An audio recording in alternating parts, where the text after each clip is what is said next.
www.thunderwizard.com. So today I want to talk to you about the god Ymir in the pre-Christian Germanic tradition. And this is really interesting for me, so I'm really looking forward to sharing this with you. According to the Norse myths, the giant Ymir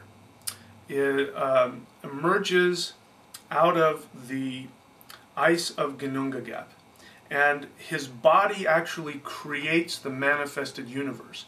But in order for that to happen, the gods Odin, Villi, and Ve go in and dismantle him. They do battle with him. They dismantle his body. They use his cranium for the heavens. They use his hair for the forest. They use his bones for the mountains. They use his blood for the rivers and the oceans. And so it is actually the dismantling of him.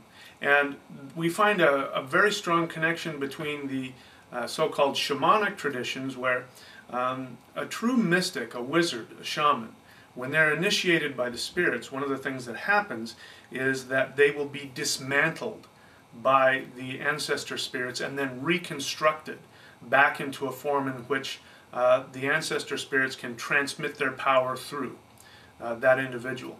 And so we find this. So it turns out that Ymir, by definition, is the first wizard, the first shaman, and it is through the deconstruction of his body and how Odin, Villi, and Ve, which would be consciousness, which would be Villi, which would be willpower, and then we have Ve, which would be spirituality, which would be sacredness.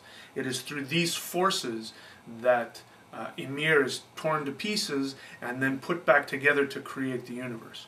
Now, is there a connection between Ymir and any other pre-Christian Indo-European traditions? And there is. Ymir is directly cognate with the Vedic deity Yama. They both come from the same root, which is Yemos, which has been translated as twins.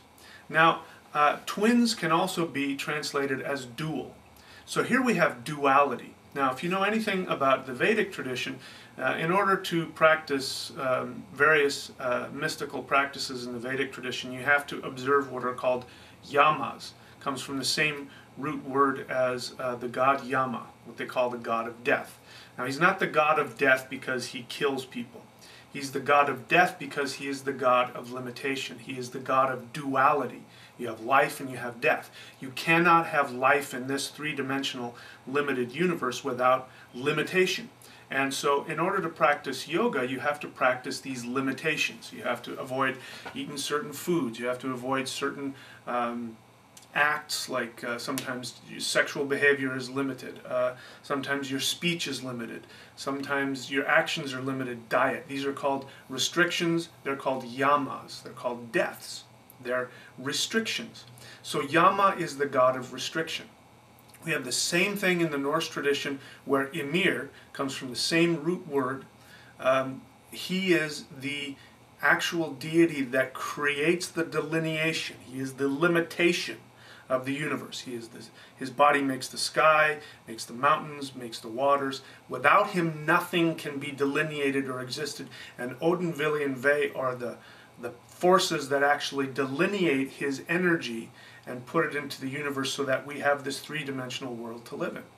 So here we have a very strong connection. Once again, I see that the Germanic tradition seems to reflect an older, more primal, more, quote, shamanic understanding of the Indo-European root religion, and the Vedic tradition seems to build on top of that and make it more intellectually understandable, whereas in the Germanic tradition it's still very raw, it's still very subconsciously powerful.